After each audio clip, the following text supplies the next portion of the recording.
słyszysz coraz częściej od swoich znajomych i rodziny pytania: kim będziesz w przyszłości, czy wybrałeś już szkołę średnią lub na jakie studia zamierzasz złożyć dokumenty? Możliwe, że nie przepadasz za tymi pytaniami, ponieważ jeszcze nie jesteś pewien. Nie masz sprecyzowanego pomysłu lub masz kilka pomysłów jednocześnie. I bardzo dobrze. To nie jest decyzja, którą podejmuje się z dnia na dzień. Daj sobie trochę czasu i prawo do niepewności, ponieważ znacznie lepiej zastanawiać się do samego końca i wybrać właściwie, niż kierować się presją otoczenia czy chwilowymi trendami i podjąć decyzję niewłaściwą, która będzie miała ogromny wpływ na Twoje dalsze życie. Cześć, ja mam na imię Agnieszka i w tym filmie postaram się pokazać Ci pewne sposoby, które pomogą Ci podjąć decyzję w sprawie wyboru zawodu. Jeśli interesuje Cię ten temat, zapraszam do oglądania.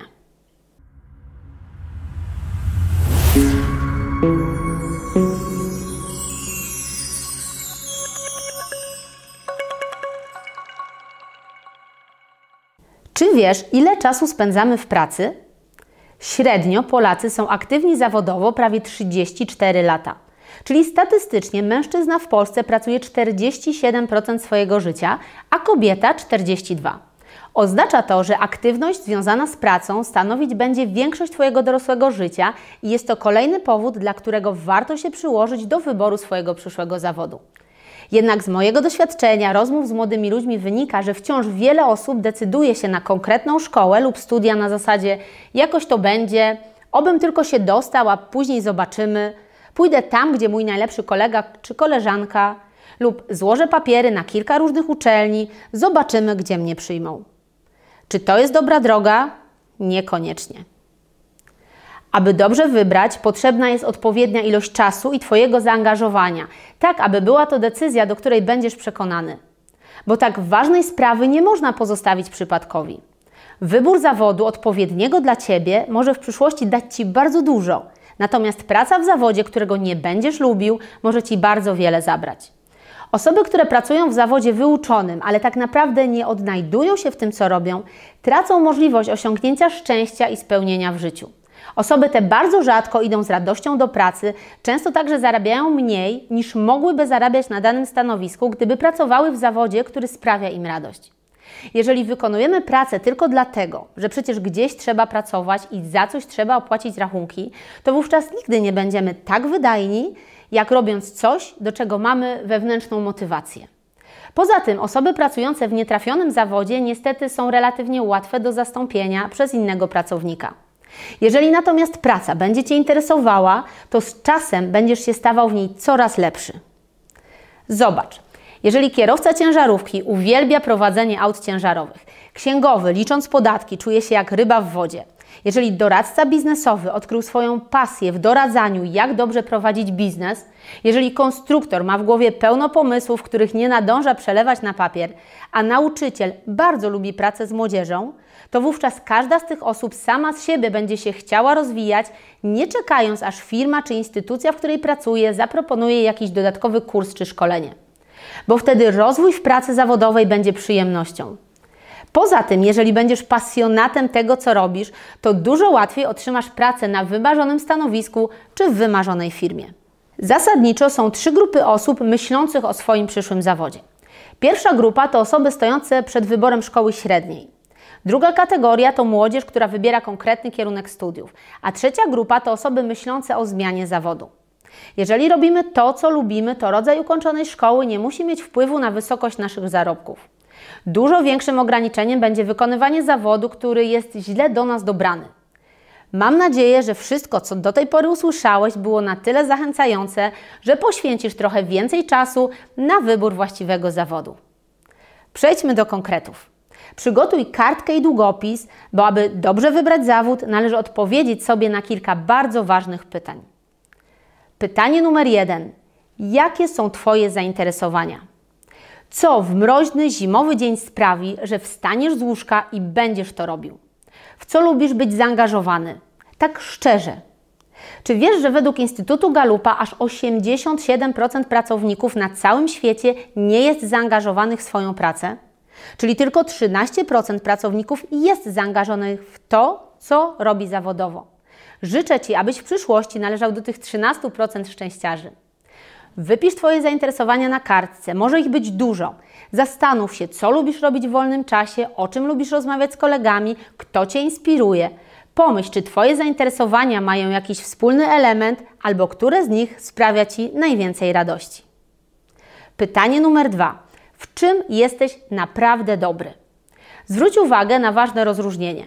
Otóż to, co lubisz robić i czym się interesujesz, a to, w czym jesteś naprawdę dobry, to mogą być dwie różne rzeczy.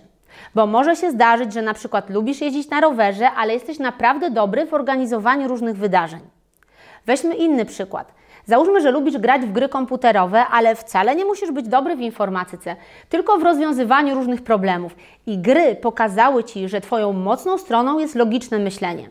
W tym momencie możesz poszukać zawodów, które wymagają takiej właśnie umiejętności i sprawdzić, który z nich najbardziej Ci odpowiada. Logiczne myślenie będzie podstawowym wymogiem w zawodach takich jak analityk, logistyk, bankowiec, księgowy czy kontroler lotów. W internecie bez problemu znajdziesz szczegółowe opisy tych zawodów, które pozwolą Ci ograniczyć ilość możliwych opcji do minimum. W kolejnym etapie czynnikiem, który pomoże Ci z wybranych zawodów wykluczyć te, które w przyszłości mogą okazać się niewłaściwe dla Ciebie, będą wymagania stawiane przed kandydatami na dane stanowisko pracy. Jednym z lepszych sposobów na ich sprawdzenie jest po prostu przeglądanie ogłoszeń o pracę w danym zawodzie. I jeśli po przejściu tych etapów wiesz, że na przykład odnalazłbyś się w zawodzie kontrolera lotów, ale sprawdzasz wymagania i w każdym ogłoszeniu czytasz, że jedną z najważniejszych cech niezbędnych w tym zawodzie jest odporność na stres. A Ty wiesz dobrze, jak bardzo nie lubisz sytuacji stresujących. I w tym momencie będziesz już wiedział, że jednak ten zawód powinien znaleźć się ewentualnie na liście rezerwowej. Wniosek jest taki, że wiele elementów decyduje o wyborze dobrego zawodu i wszystkie powinieneś wziąć pod uwagę. Bo na przykład ktoś może uwielbiać motoryzację, ale już niekoniecznie lubi nawiązywać kontakt z innymi osobami, więc może nie sprawdzić się na stanowisku sprzedawcy samochodów nawet w najlepszym salonie. Czy wiesz, że Henry Ford zaczynał niepozornie jako zegarmistrz, był pasjonatem precyzyjnych mechanizmów, rozważał nawet założenie własnej produkcji zegarków? Z czasem okazało się, że jest tym naprawdę dobry. Cały czas rozwijał swoje zainteresowania, co przełożyło się na jego spektakularny sukces w motoryzacji.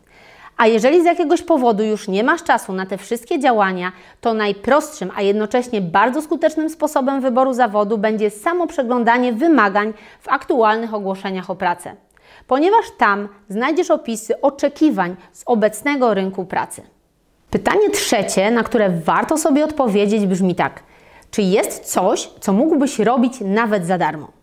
I od razu powiem, że nie chodzi tutaj o to, że masz pracować za darmo, ale o to, abyś zdał sobie sprawę z tego, co jest Twoją prawdziwą pasją. Czy wiesz, że niektórzy trenerzy sportowi kierują się tą zasadą, wybierając zawodników do reprezentacji? Znam przypadek trenera, który nie powołał do reprezentacji kraju w piłce siatkowej zawodnika powszechnie uważanego za jednego z najlepszych. Dlaczego? Trener pewnego dnia zadał mu pytanie: czy gdyby zaistniała taka potrzeba, grałbyś w reprezentacji bez wynagrodzenia? Zawodnik ten odpowiedział: nie, przecież to jest mój zawód. Odpowiedź ta świadczy o tym, że jego jedyną motywacją była motywacja finansowa. Ale dla trenera było to zbyt mało, ponieważ chciał on ze swoją drużyną zdobyć złoty medal. Wybrał więc zawodników, dla których gra była przede wszystkim pasją, co zaowocowało zdobyciem tytułu mistrzów świata. Podobnie może być z Tobą. Jeżeli uda Ci się zdobyć zawód, który jednocześnie będzie Twoją pasją, będziesz w stanie osiągnąć w tej dziedzinie znacznie więcej niż inni, również pod kątem finansowym. Pytanie czwarte brzmi następująco. Jakie są cechy Twojego charakteru? Jaki jest Twój temperament? W skrócie można powiedzieć, że na nasz charakter wpływa sposób, w jaki byliśmy wychowywani, środowisko społeczne i kulturowe, w którym wzrastamy, wszystkie nasze przeżycia, jak również geny, które odziedziczyliśmy po przodkach. Natomiast temperament to nasze wrodzone cechy osobowości. Od naszego temperamentu zależy to, w jaki sposób funkcjonujemy na co dzień, w jaki sposób reagujemy w konkretnych sytuacjach, na przykład w sytuacjach konfliktowych, jak szybko jesteśmy w stanie wykonywać dane czynności oraz na ile łatwo lub nie wchodzimy w relacje z innymi ludźmi. W tym punkcie zdefiniuj i nazwij Twoje konkretne cechy. Wypisz je na kartce. Przemyślenia na ten temat mogą Ci zająć nawet kilka dni. ale niech to będzie prawdziwa lista cech, które posiadasz, a nie cech, które chciałbyś mieć. Im bardziej szczery będziesz wobec siebie, tym łatwiej będzie Ci wybrać dobry zawód. Dlaczego jest to tak ważne przy wyborze zawodu? Ponieważ według agencji Reutera aż 75% pracowników, wykonując swoją pracę, ukrywa swoją tożsamość. Czyli nie wykonują oni pracy w zgodzie ze sobą. Ich charakter i temperament nie pasują do zawodu, w którym pracują.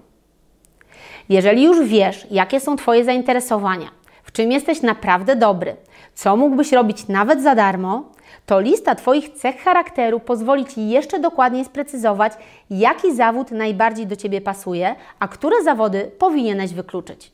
Na przykład, jeżeli jesteś osobą spokojną, którą trudno wyprowadzić z równowagi, a przy okazji jesteś dobrym słuchaczem i osoby z Twojego otoczenia postrzegają Cię jako kogoś godnego zaufania, wówczas na przykład bardzo dobrze odnajdziesz się w pracy, która wymaga mediacji, takie jak mediator sądowy, czy rozwiązywania innego typu problemów natury psychologicznej, jak pedagog, psychoterapeuta czy specjalista do spraw uzależnień od mediów cyfrowych. Jeżeli łatwo nawiązujesz relacje z innymi ludźmi, jesteś energiczny, jednocześnie jesteś odporny na stres, to najlepszy zawód dla Ciebie to ten, który wymaga szybkiego działania i szybkiego podejmowania decyzji. Dobrze poradzisz sobie w pracy, gdzie wymagany jest kontakt z ludźmi oraz kreatywność w rozwiązywaniu problemów. Doskonale odnajdziesz się w sprzedaży, np. jako agent nieruchomości, broker ubezpieczeniowy, doradca klienta, przedstawiciel handlowy, headhunter, nauczyciel, pracownik call center, a także taksówkarz, strażak, organizator imprez ślubnych czy pilot wycieczek. Natomiast jeżeli jesteś dobrze zorganizowany i chciałbyś, aby świat wokół Ciebie był poukładany i wszystko było na swoim miejscu, to sprawdzisz się w zawodzie takim jak pracownik biurowy, sekretarka, urzędnik czy nawet akredytowany asystent parlamentarny. A może jesteś perfekcjonistą? Dużo czasu poświęcasz wykonywanym zadaniom tak, aby były wykonane jak najlepiej. Każdą pracę wykonujesz sumiennie. Dodatkowo interesuje Cię biologia i chemia. Masz też w sobie dużo empatii.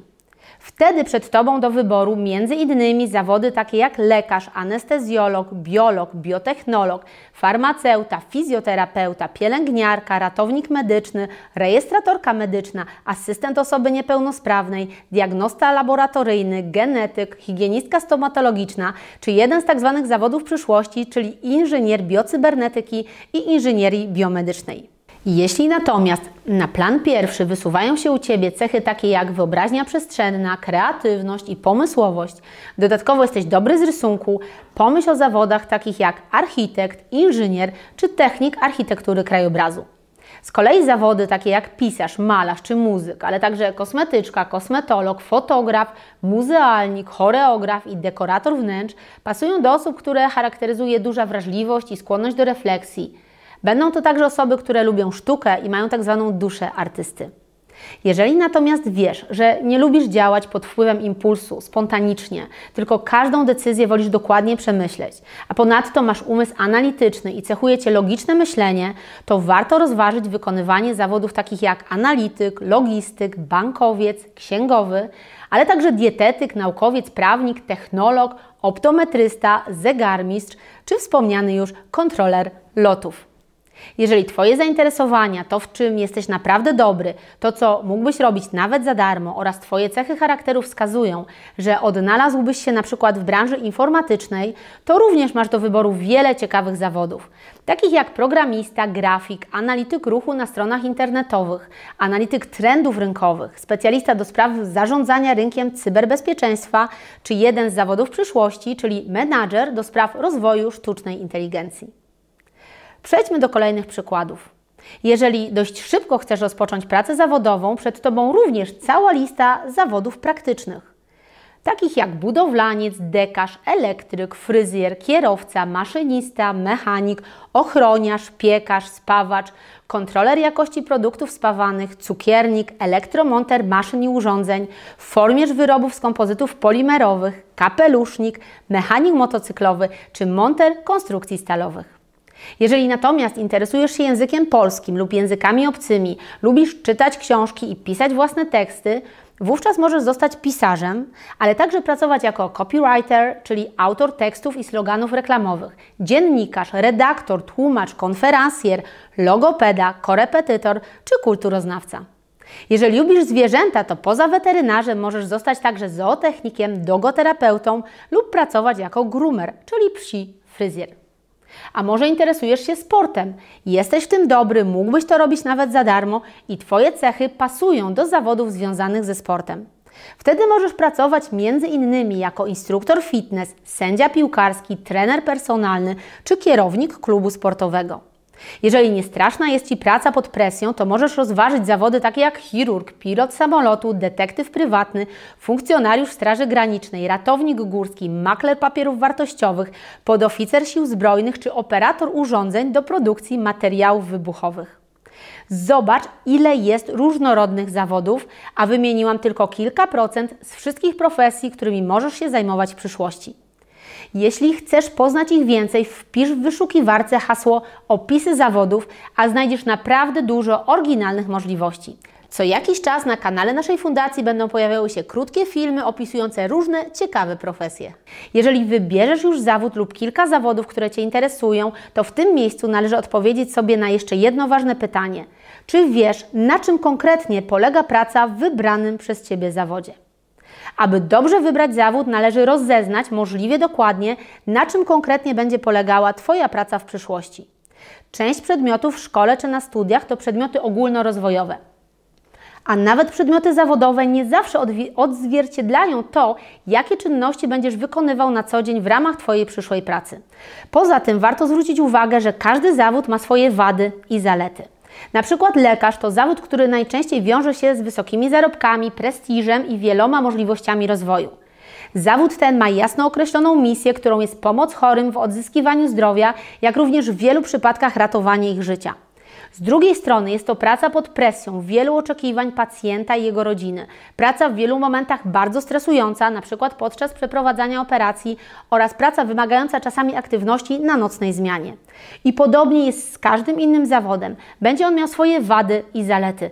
Poznaj je, a dużo łatwiej będzie Ci podjąć decyzję. Źródeł informacji na ten temat jest bardzo wiele. Podstawowym jest oczywiście internet, ale polecam Ci także, abyś porozmawiał z kimś ze znajomych lub rodziny, kto wykonuje dany zawód. Jest to aspekt niezwykle niedoceniany, a rozmowy takie mogą przynieść Ci odpowiedzi na bardzo wiele pytań. Podobnie, jeżeli wybierasz się do danej szkoły lub na konkretne studia, poszukaj osób, które ukończyły właśnie tę szkołę lub dany kierunek studiów i zadaj im pytania, na które poszukujesz odpowiedzi. Jest jeszcze jeden czynnik, który może dać Ci naprawdę duże rozeznanie co do faktycznych czynności wykonywanych w danym zawodzie. Jest nim doświadczenie. Wiem, że niewiele osób będzie miało możliwość odbycia kilkumiesięcznych praktyk w różnych zawodach, ale jeśli wytypowałeś już profesje, które Cię interesują i nie masz nikogo w swoim otoczeniu wykonującego dany zawód, spróbuj zapytać znajomych, czy znają kogoś, kto pracuje na danym stanowisku i poproś tę osobę, aby pokazała Ci, na czym polega jej praca. A może uda Ci się nawet odwiedzić ją w firmie lub instytucji, w której pracuje. Nic tak bardzo nie upewni Cię w wyborze zawodu, jak zapoznanie się z danym stanowiskiem, choćby przez jeden dzień. Dzięki takiemu doświadczeniu będziesz mógł porównać Twoje wyobrażenie o konkretnym zawodzie z codziennymi obowiązkami, które wiążą się z jego wykonywaniem. Zapewne wiele osób może teraz powiedzieć: co z tego, że wybiorę mój wymarzony zawód, jak i tak w mojej okolicy żadna szkoła nie przygotowuje do tego zawodu, a ja nie mam możliwości, żeby wyjechać. Powinienem przecież w pierwszej kolejności sprawdzić, jakie są szkoły w pobliżu i na tej podstawie dokonać wyboru. Uwierz mi, to nie jest pierwszy, ale ostatni etap na drodze wyboru Twojego zawodu. Jeżeli przejdziesz zaproponowany przeze mnie proces, wówczas znacznie łatwiej będzie Ci wybrać nawet szkołę z Twojej okolicy. Wystarczy wtedy zdecydować się na kierunek, który w największym możliwym stopniu przybliży Cię do zawodu, który wybrałeś. A może, gdy uda Ci się szczerze wybrać swój zawód, to pragnienie tak bardzo Cię zmotywuje, że jednak uda Ci się wyjechać.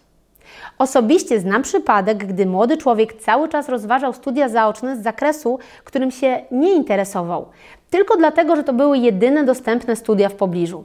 Jednak gdy zdał sobie dokładnie sprawę z tego, co chce w życiu robić, postanowił złożyć dokumenty na uczelnię w odległym mieście, dostał się bez problemu, a dzięki temu, że studiował to, co kochał, to otrzymanie stypendium naukowego nie było dla niego żadnym problemem. W swoim wyborze, kierując się tylko dostępnością okolicznych szkół, łatwo można wybrać kierunek tylko dlatego, że jest popularny lub dlatego, że znajomi tam idą. Natomiast świadomość tego, co chce się robić, może otworzyć oczy na zupełnie inną szkołę z okolicy, która naprawdę przybliży nas do naszego wymarzonego zawodu. Niezależnie od tego, jaką szkołę i zawód wybierzesz, to w dzisiejszych czasach zawsze warto zainwestować także swój czas w naukę chociaż jednego języka obcego. Pozwól, że podam Ci jedną metodę, która w wielu przypadkach przyspiesza taką naukę. Jest to na początku oglądanie filmów lub seriali, które już znasz, ale tym razem w języku, którego chcesz się nauczyć i koniecznie z włączonymi napisami również w tym języku, którego się uczysz. Jeśli włączysz sobie napisy po polsku, wtedy podświadomie będziesz się skupiał głównie na nich i niewiele pomoże Ci to w nauce języka. Natomiast jednoczesne słuchanie i czytanie języka, którego się uczysz, sprawi, że opanowanie go na dobrym poziomie zajmie Ci dużo mniej czasu. A jeżeli na początku będą to filmy, które już widziałeś, to z kontekstu oraz z tego, co zapamiętałeś wcześniej, będziesz wiedział mniej więcej, o czym jest mowa, co z czasem spowoduje, że w naturalny sposób zaczniesz rozumieć ten język. Gdy będziesz już w tym całkiem dobry, wówczas zacznij oglądać filmy, których jeszcze nie znasz, ale w języku obcym oraz z napisami w tymże języku. Na zakończenie wspomnę o jeszcze jednej bardzo ważnej rzeczy. Dzisiejszy rynek pracy zmienia się bardzo dynamicznie i tak naprawdę nie wiemy, jakie zawody będą najbardziej potrzebne w przyszłości. Dlatego warto pamiętać, że jedyną stałą rzeczą w naszym życiu są zmiany, dlatego też warto brać pod uwagę możliwość ewentualnego przebranżowienia się w przyszłości. Mam nadzieję, że to wideo chociaż w pewnym stopniu ułatwi Ci wybór Twojej drogi zawodowej. Moim celem było przedstawienie Ci kilku pomysłów, od czego zacząć i na co zwrócić szczególną uwagę. Dziękuję Ci za Twój czas i życzę owocnych poszukiwań. Jeśli podobają Ci się treści, które tworzymy w Fundacji IDEA dla Ciebie, zasubskrybuj ten kanał, kliknij dzwoneczek i zostaw łapkę w górę. Do zobaczenia!